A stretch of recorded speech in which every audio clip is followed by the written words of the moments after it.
I'm Lee C. Camp, and this is No Small Endeavor, exploring what it means to live a good life.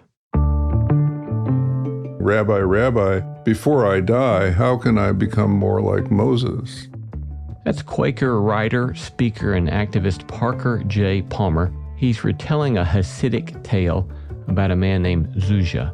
And the great rabbi says, when you get there, son, they will not ask you why you weren't more like Moses. They will ask you why you weren't more like Zuzia. Parker is a man who has become himself as much as anyone I've ever met. Our conversation mines his vast experience and explores the meaning of vocation, the necessity for paradox in our lives, as well as some radical vulnerability about his own bouts with serious depression and the hard road of coming out the other side. Our conversation coming right up. Hello friends, Lee C. Camp here. Last week in Salt Lake City, I met a station manager from a small town who's given her life to serving her community through public radio. Now, because of massive funding cuts, station managers like her are wondering if they may have to turn off the mic for good. Larger stations are slashing budgets too, cutting the very programming that keeps us connected and often inspired. As a podcast listener, you may or may not know that No Small Endeavor is aired weekly on roughly 100 stations throughout the country. And given the current financial crisis for public radio, we at No Small Endeavor want to help. We're extending the time public radio stations can air our show for free, and we are asking you to join us. For as little as $5 a month, you can help keep No Small Endeavor on the air from Anchorage, Alaska to Jacksonville, Florida. Consider making it more, because by doing so, you're helping spread a bit more beauty, truth, and goodness to communities nationwide. Go to nosmallendeavor.com and click Join NSE Plus today. Help keep the airwaves alive with NSE. This episode is brought to you by Marshalls, where you never have to compromise between quality and price. The buyers at Marshalls hustle hard, working to bring you great deals on brand name and designer pieces. Because Marshalls believes everyone deserves access to the good stuff. Visit a Marshalls store near you or shop online at marshalls.com. Hey, it's Paris. You know I love sparkly things, right? Like stars. Duh. And thanks to Hilton and AutoCamp, I just slept under them. Picture me, serving looks by the fire outside my luxurious Airstream, making s'mores with the kids, while a national park is our backdrop. The great outdoors meets Hilton hospitality. That's hot. Explore all the new ways to stay at Hilton.com. Hilton for the stay. I'm Lee C. Camp. This is No Small Endeavor, exploring what it means to live a good life. In the first or second year of my being a professor, our provost invited the Quaker writer and activist Parker J. Palmer to come lecture on one of his books entitled The Courage to Teach. That series of lectures would go on to inform my many own subsequent years of teaching college students. And it was one of those moments where one thinks, I wish I could have a long conversation with this human being, this fellow traveler who clearly has so much more wisdom than I do. Which is precisely one of the things I love about hosting No Small Endeavor. It gives me a grand excuse to spend time with such fascinating human beings. So I asked Parker Palmer if I could travel up to Madison, Wisconsin, and spend the day with him and his wife Sharon, and he said yes. So today, we're pleased to share our conversation with Parker J. Palmer. Parker J. Palmer is a writer, speaker, and activist who focuses on issues in education, community, leadership, spirituality, and social change. He's the founder and senior partner emeritus of the Center for Courage and Renewal. He holds a PhD in sociology from the University of California at Berkeley. He's the author of 10 books, including several award-winning titles that have sold over 2 million copies, been translated into 12 languages.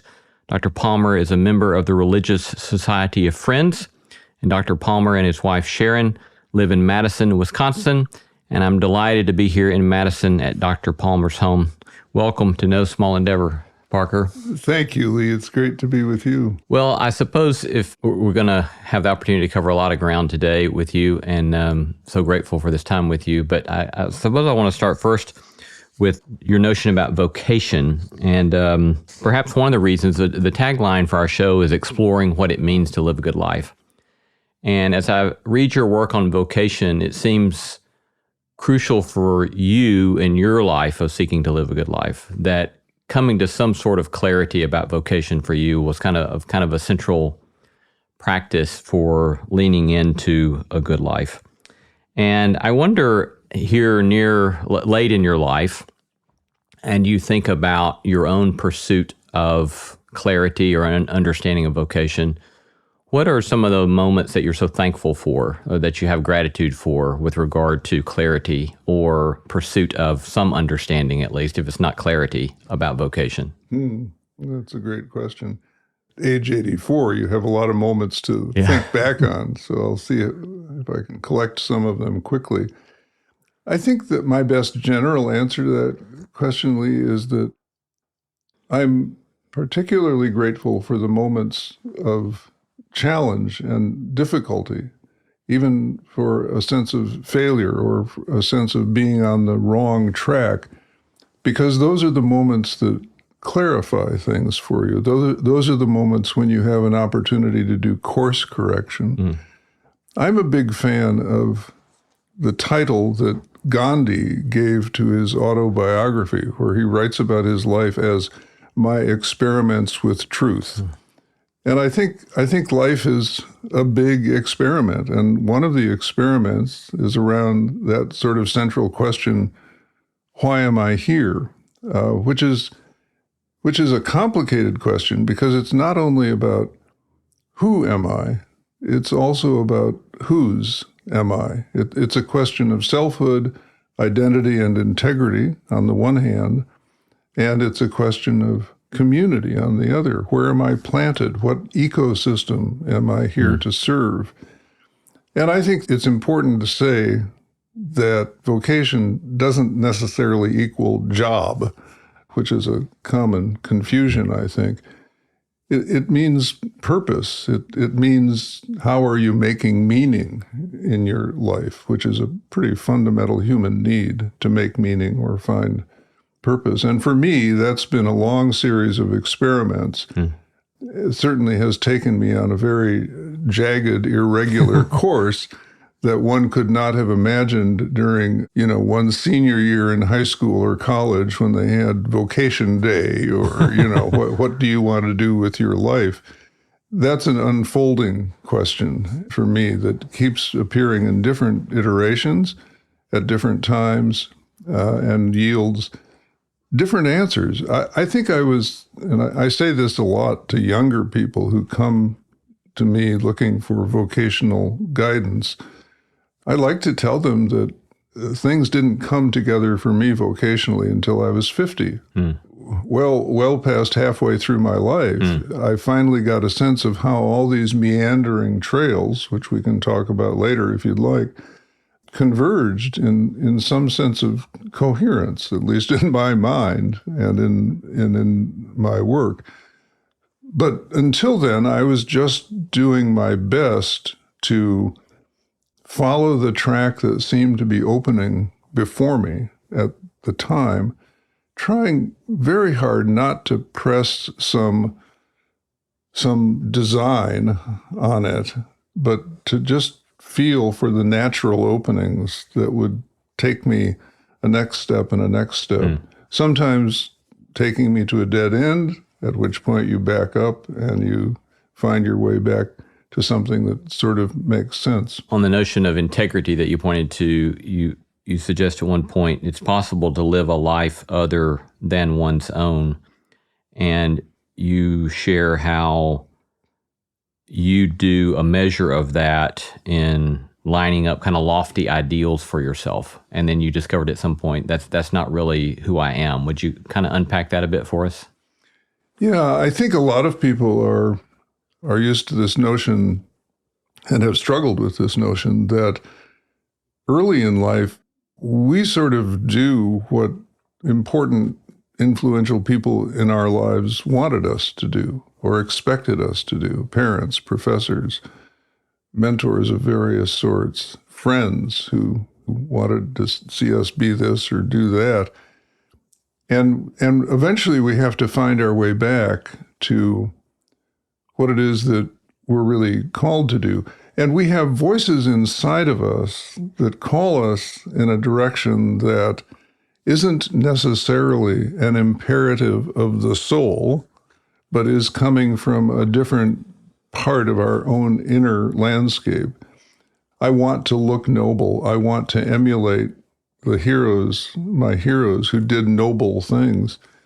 If one is not gifted to do those particular noble things, and no one is gifted to live someone else's life. I mean, Thomas Merton may be my hero, John Lewis may be my hero, but if I'm not gifted to do what they did, then I'm going to make a mess of it.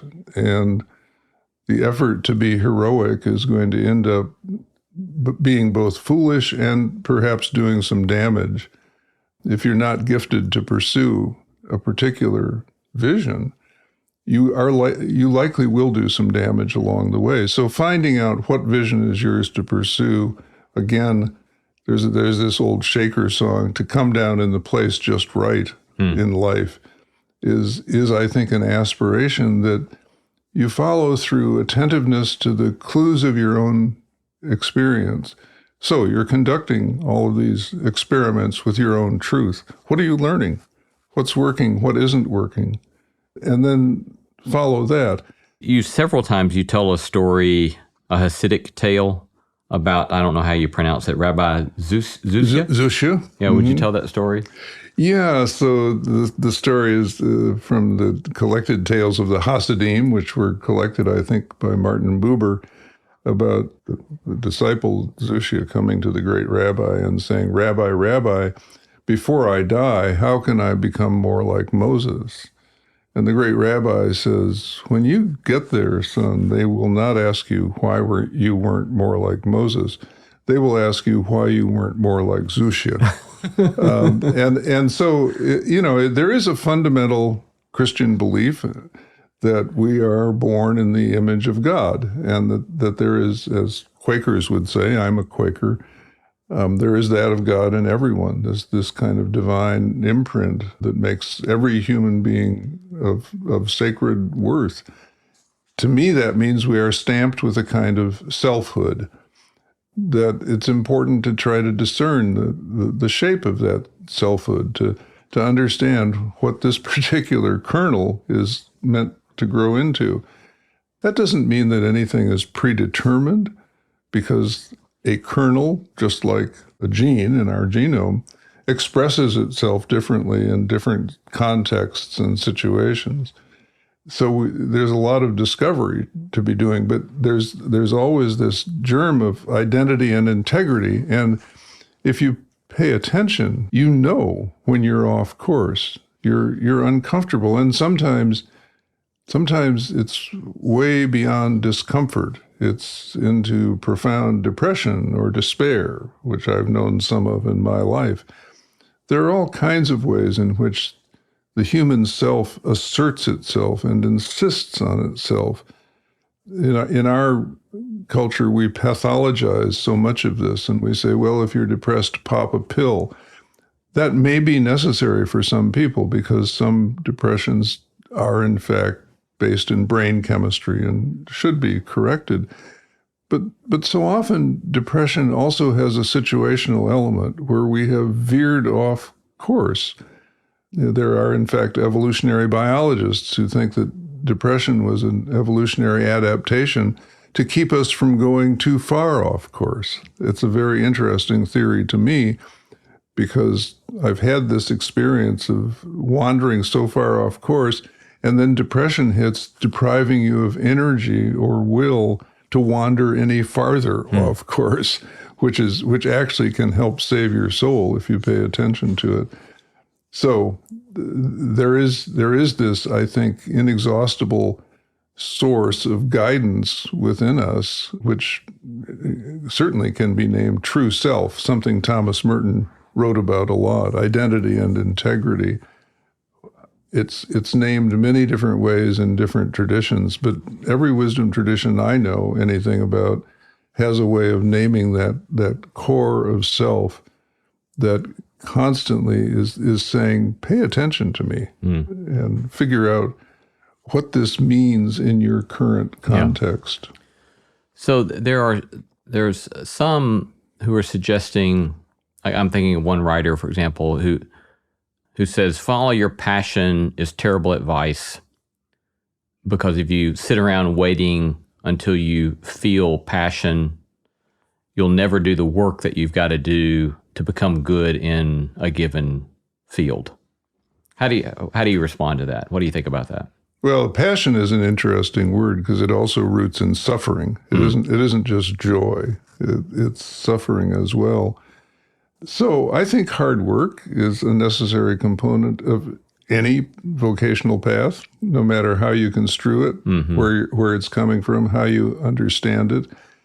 And when I said a few minutes ago that one of my biggest vocational clues was I can't not do this, with that, I can easily say, at the moment when I was making that decision to walk away from academia and become a community organizer in Washington, D.C., I was not feeling incredibly excited and enthusiastic about all the vocational and financial risks that was going to entail for a guy who was married and by that time had 2 and then 3 kids. I just wasn't feeling like, boy, am I wild crazy to jump off a cliff and do this, knowing that I would have a secure income as a professor, but not as a community organizer, where I knew going in that we would be raising our own salaries 3 months at a time from foundations, federal and local grants. So I have no trouble saying, yeah, wild enthusiasm doesn't always come with this follow your heart or follow your identity and integrity, especially if you understand this is something you can't not do. Yeah. That doesn't go hand in hand with wild enthusiasm about risk-taking, but risk-taking is involved. Anytime you get off the beaten path, risk-taking is involved. And I think I was just built in such a way that had I not taken that risk, I'd be sitting here today, I think, feeling pretty impoverished by the road not taken.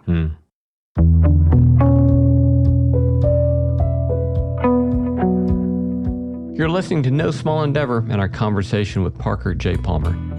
I love hearing from you. I really do. Tell us what you're reading, who you're paying attention to, or send us feedback about today's episode. You can reach me at lee@nosmallendeavor.com. You can get show notes for this episode in your podcast app or wherever you listen. These notes include links to resources mentioned in this episode, and there you can also get a full transcript. Coming up, Parker and I discuss the need for paradox and the crucial importance of vulnerability in community.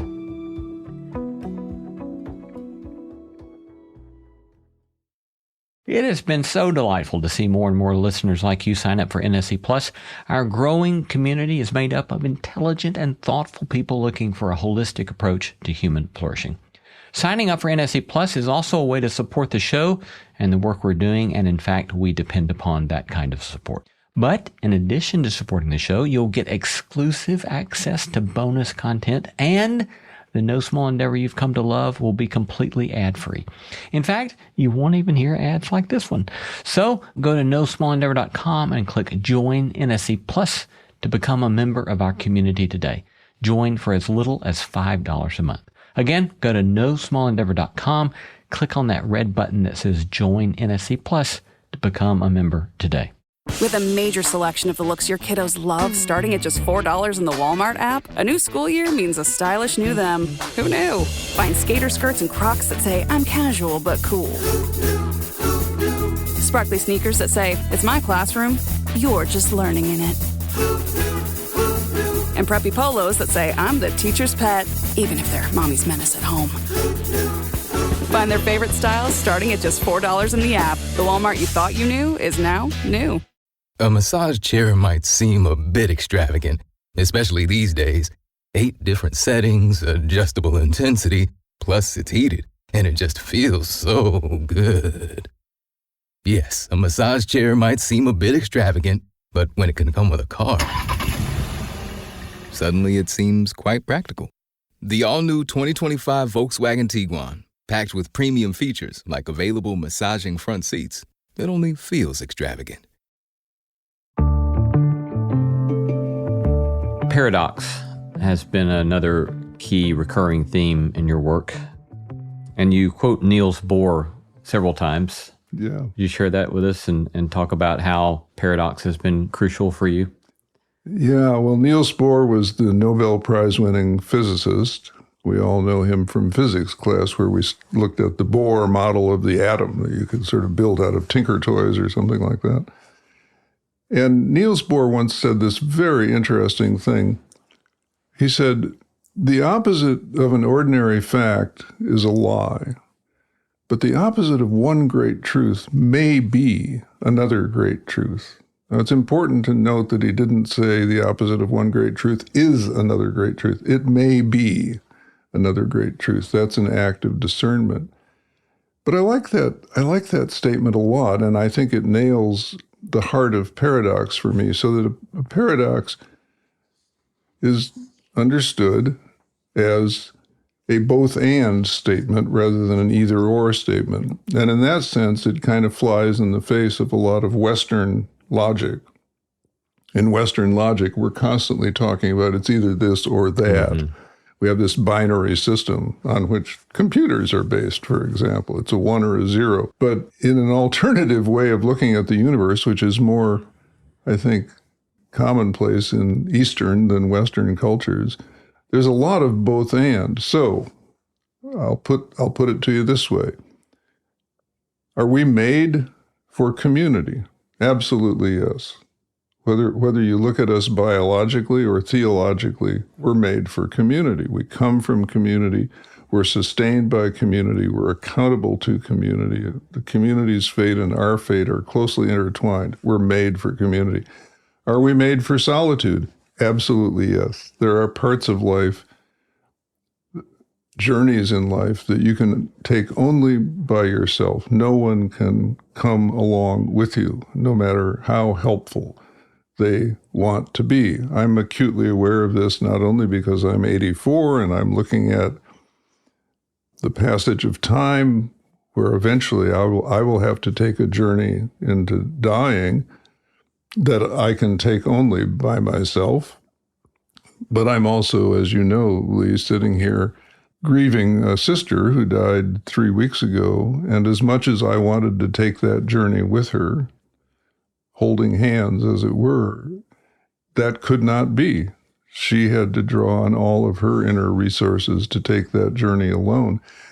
So the paradox is we're made for solitude and we're made for community. And if we try to split that paradox into choices, like, shall I go the communal route or shall I go the solitary route, we end up with a very unhealthy form of life. There's so much in life where we have to hold together the both and in order to be whole. And in fact, both and is the form of wholeness. Mm. Either or is always a form of brokenness. And so, yeah, paradox has been huge for me. This is why, for example, I look at education, I look at the kind of education that focuses exclusively on cognition, on the operations of the human brain, as only half, at best, of an important paradox. Good education ought to be about all of the forms of intelligence that we hold in this both-and reality that we live. At very least, cognition and emotion, cognition and feeling, heart and brain. Only so can we educate students to function as whole human beings rather than as thinking machines or just blobs of emotionality. We separate these things out, I think, and do damage to people and to the world that these people influence.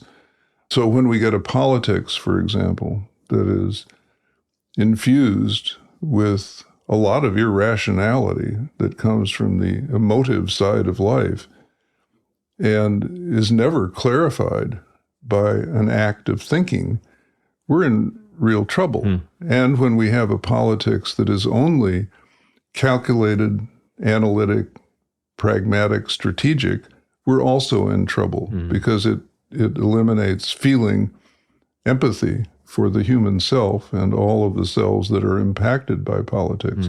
So this is more than an abstract philosophical concern for me. It's a lived issue that we need to get better about. One of the things that this invitation to embrace paradox does for me is it puts me at a posture of curiosity. And it reminds me of one of my friends a decade further along in teaching than me. When I first started as a rookie teacher, I remember him telling me that he thought of one of the best things he did for his students was to give them better questions to ask. And that deeply informed the way I then thought about my teaching was if I can give my students better questions to ask that they can then take with them for years, I've done them a really helpful service, I think. But I think your emphasis on paradox similarly draws us into a sort of posture of curiosity rather than getting something nailed down. Yeah, I appreciate that insight. I'm not sure I ever made that connection in my own mind, but you're absolutely right. If you have an appreciation for paradox, you're always going to ask in response to anything that's said to you, what's the other side of that? And that's the kind of curiosity that drives us forward. That's the kind of curiosity that asks the questions that otherwise don't get asked if you just settle for 50% of what's real or true. Yeah, so that's a nice connection. Thanks. Another element, when I was thinking back, I told you when I reached out to you that you came to my university, I think at the end or start of my first or second year teaching, and we're lecturing on Courage to Teach.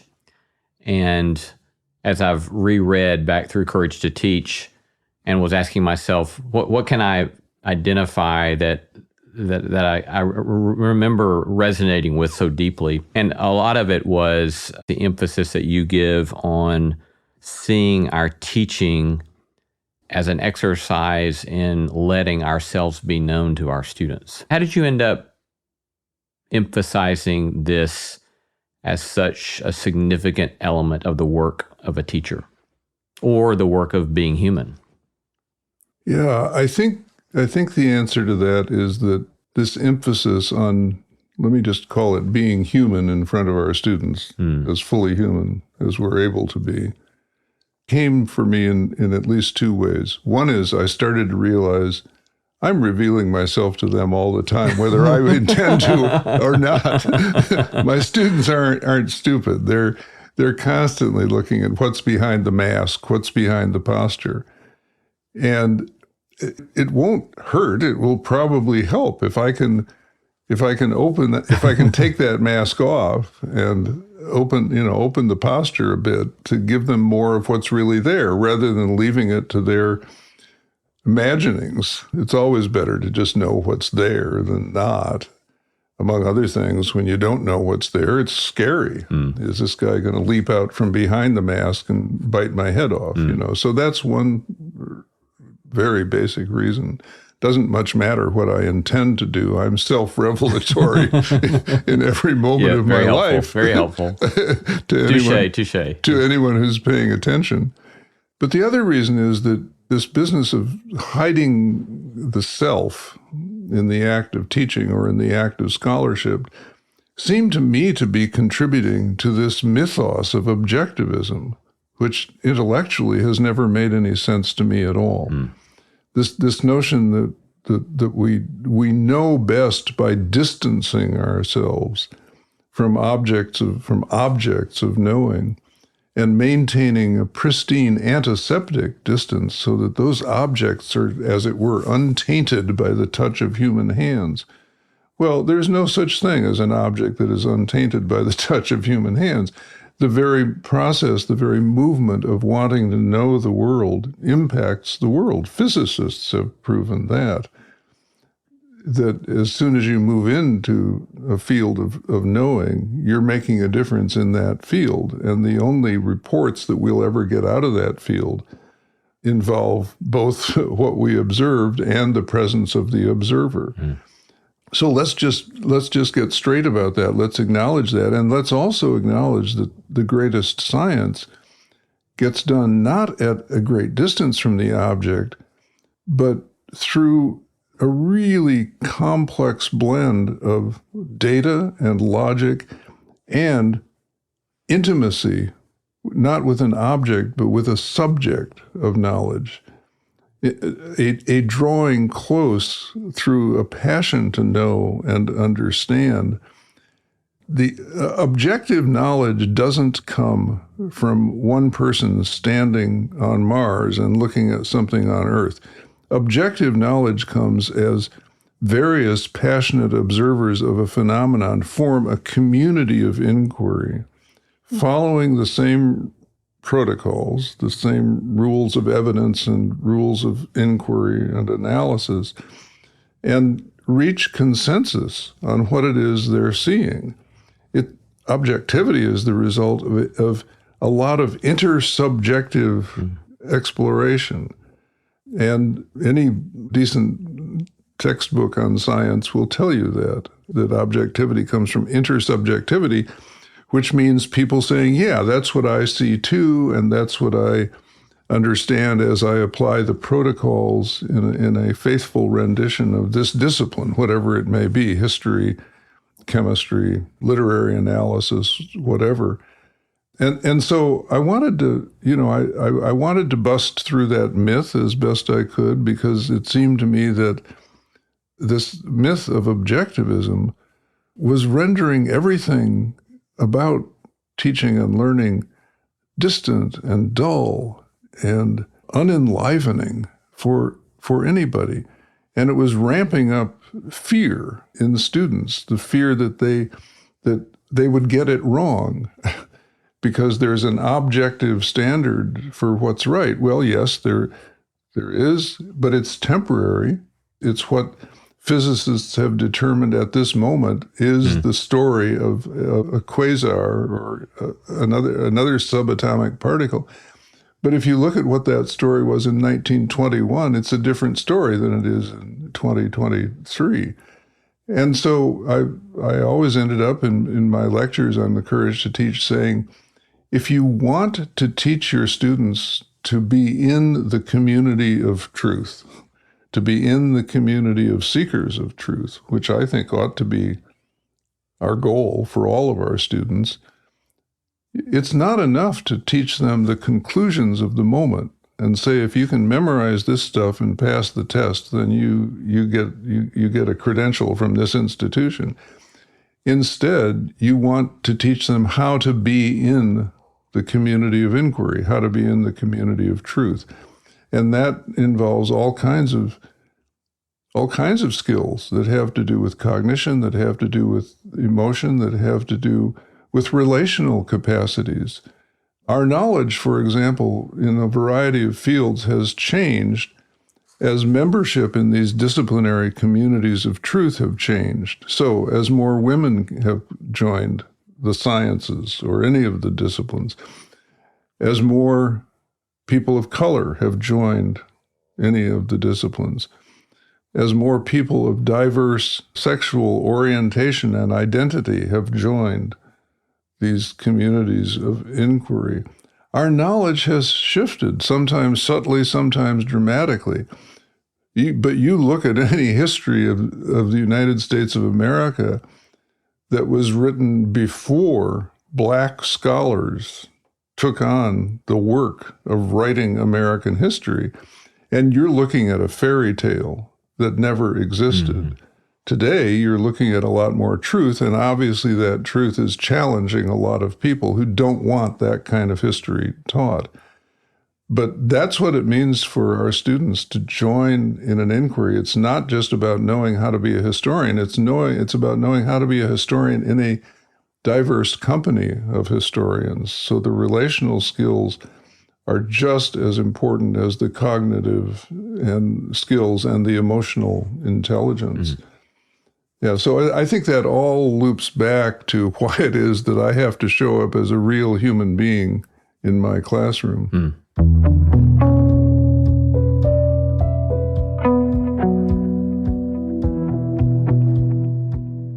going to take a short break, but coming right up, Parker is vulnerable about his several experiences with serious depression. He tells his story about the hard road to get through those times in a way that I found immensely helpful.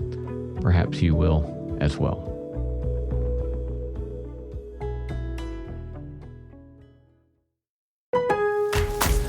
Lowe's has the Labor Day deals you need to give your home a new look. Buy one, get one free select interior paint via Visa gift card rebate. Then, add the final touch with 2 for $8 on select 2.5 or 3-quart mums. Refresh your home and save big while doing it. Lowe's, we help, you save.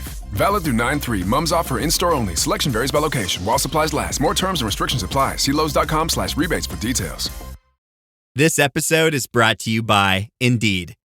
When your computer breaks, you don't wait for it to magically start working again. You fix the problem. So why wait to hire the people your company desperately needs? Use Indeed's sponsored jobs to hire top talent fast.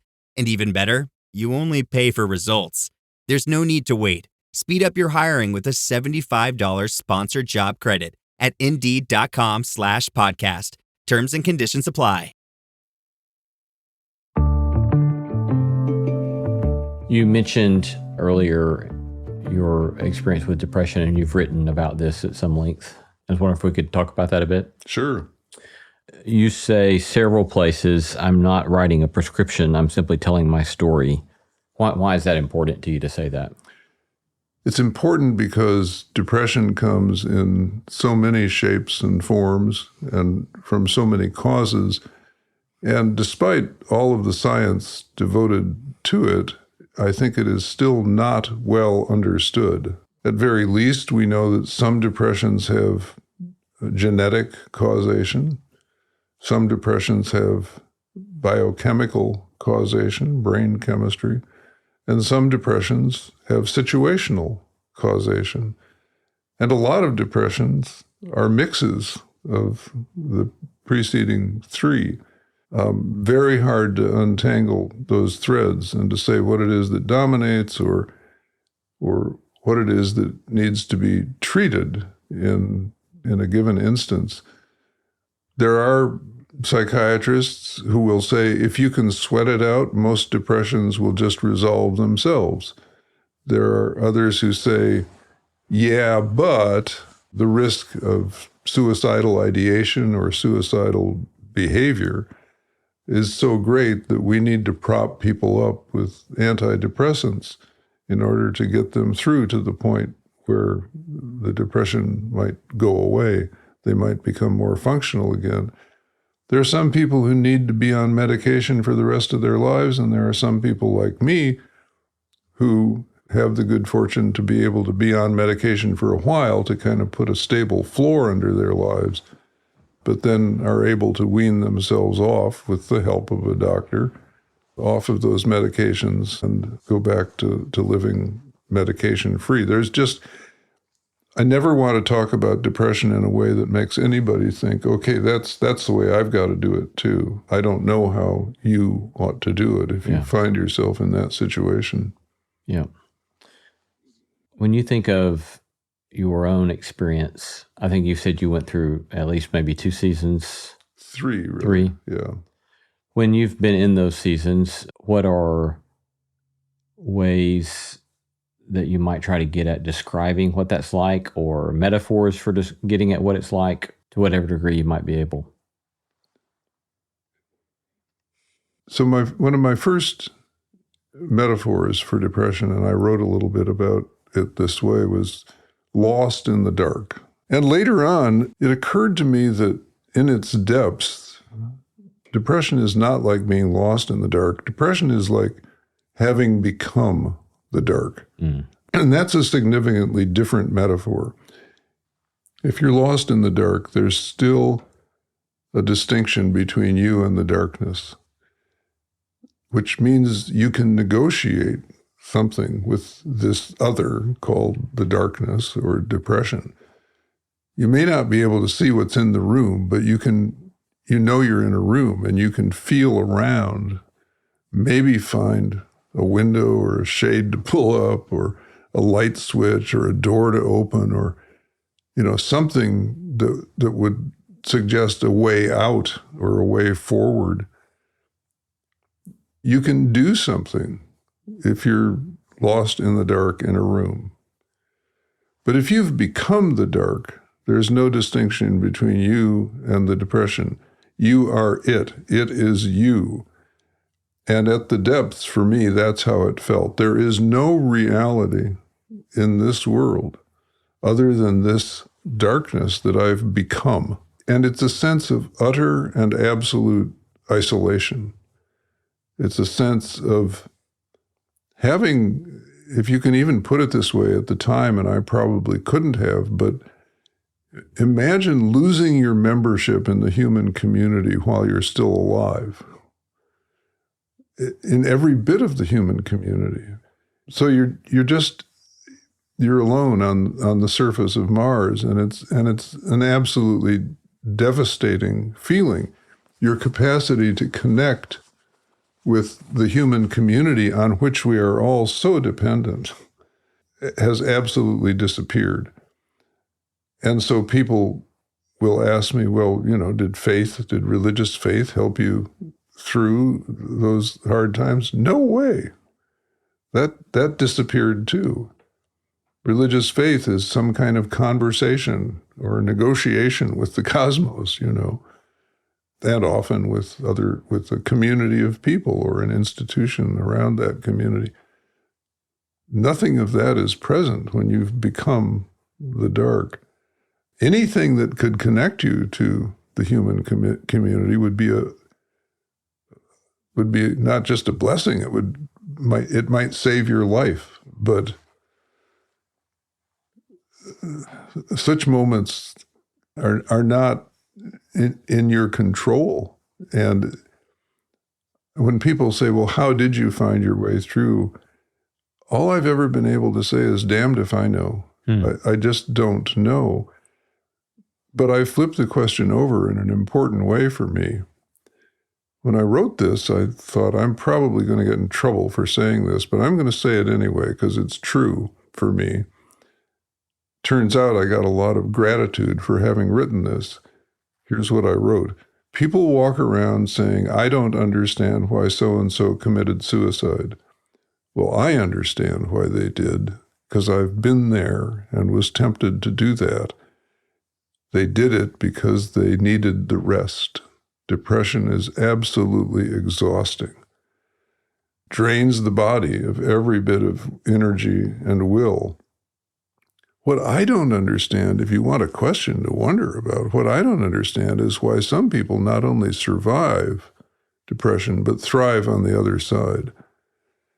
And I'm not satisfied with any of the answers I heard. I mean, you could say sheer doggedness, cussedness, just, the willingness to put one foot in front of the other. Well, there was no willingness in me. There was no putting one foot in front of the other. Got a lot of help from a therapist with whom I met as I began to come out of the depth of the experience, because until then, I wasn't ready for therapy. But this fellow talked to me about keeping a daily journal of what he called small successes. And I said, look, I'm not having any success at all. I'm unable to write. I'm unable to travel and speak. I'm just down and out. And he said, well, let me explain what I mean. He said, I want you to just keep a journal at your bedside. And if you were able to get up this morning at 10:30, because part of the depression thing is you spend a lot of time in bed just with the covers over your head, hoping that the world has gone away. If you're able to get up at 10:30 this morning, mark that down in your journal. The next morning, if you're able to get up at 10:15, mark that down and note it as a sign of success. If today you're able to ride your bike for 15 minutes and tomorrow you're able to ride it for 20 minutes, write that down. Note it as a small success. He said, if you will do this faithfully, you will find that what feels like flatlining is actually getting a little better and a little better and a little better. But the increments of betterment are so small that you can't notice them unless you keep track of them. And so I did that over a period of weeks and a couple of months, and he was right. It helped. It helped a lot, and it became an encouragement to me to actually be able to see some improvement.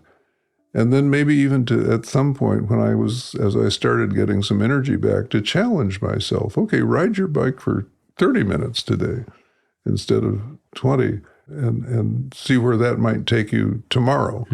But life gets measured in those small increments when you're in a state of depression. Right. And that was a very powerful experience for me because up to that point in my life, I had been looking for the big wins, Let's write another book. Let's write a book that gets good reviews. Let's write a book that gets you a lot of speaking invitations with good fees attached, big successes. That wasn't happening anymore. And so I lost this calculus by which to measure my life. Mm-hmm. But the small successes that this therapist invited me to pay attention to, I do that to this day. I'm 84 and I'm not doing some of the big things I used to do. And if I were still dependent on those as a calculus for my life, I might be in despair. But these days, I'm just grateful for all kinds of small successes. As that sun sets, I feel my own collaborating with it in a graceful way. If you or someone you love is struggling with mental health, help is available. You can speak with someone today by calling the Suicide and Crisis Lifeline, by dialing or texting 988.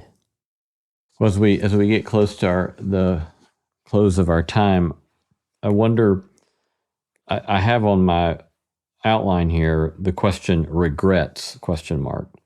But I think that's tricky territory to ask that kind of question, given that very quote we just had, right? Mm-hmm. Is that there comes a point at which all of the things at some point in our lives we might say we regret become indispensable fodder for who we've become. Yeah. Hopefully from which we've learned a lot about how to live life. But nonetheless, let me just throw that out there. Regrets? Well, I feel like breaking into song at this point. Regrets. I've had a few. Go the Frank Sinatra route, But no, it's no longer a viable word for me. Yeah. I think there are times when I've had regrets, when I did something stupid, when I did something embarrassing. And I've certainly done a few of those in my time. But in the long run, in the great mix and wash of life, I can't think of anything where I messed up that didn't play an important role in helping me to get it, if not right, at least a little more right next time around and next time around. If you live long enough, you have a chance to keep going around. And so maybe it's longevity as much as anything that has allowed me to say no regrets. You certainly regret the times when you hurt people, but if you work on reconciliation, if you work on forgiveness, even those things can be redeemed. One of my favorite poems in recent years is a poem called Thanks, Robert Frost, by a guy named David Ray. And I can't recite the whole poem to you, but it turns out that Frost, in his old age, had been asked, "Do you have hope for the future?" And Robert Frost said, "Oh, yes, I even have hope for the past." that it will turn out to have been better than we thought it was. And that even the heavy burdens we imposed upon our children's lives will turn out to be, fruitful and liberating for them and for us. I'm very touched by that poem because it came to me at a time when I was already feeling I have hope for the past too. and I think it's a really important point that we always have a story about our lives that we carry with us and sometimes tell to other people, but even if we don't tell others, we're telling it to ourselves constantly, and it's shaping us as we go. And it's not that you want to lie about your life, not at all, but there are so many ways any story can be told. And you can take that moment of shame or humiliation, and you can see how it helped you grow. Yeah. And if it hasn't helped you grow yet, then now is the chance for you to do some growing.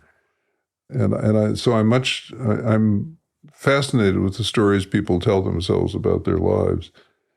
And I'm glad at this point to tell a story that isn't riddled with regrets, but that is certainly full of learning, which was necessary for me.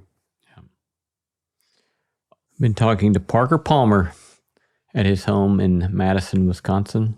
I'm so grateful for your and Sharon's hospitality today and your generosity with your time and yourself today, and moreover for your many decades of good work in the world. That's beautiful and compelling, and I thank you. Well, thank you, Lee. It's been a great pleasure to be with you, and thank you for your generosity and wanting to hear the story.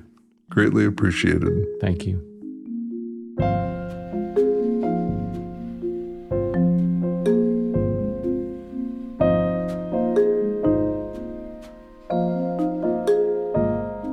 You've been listening to No Small Endeavor and our interview with Parker J. Palmer. We gratefully acknowledge the support of Lilly Endowment Incorporated, a private philanthropic foundation supporting the causes of community development, education, and religion.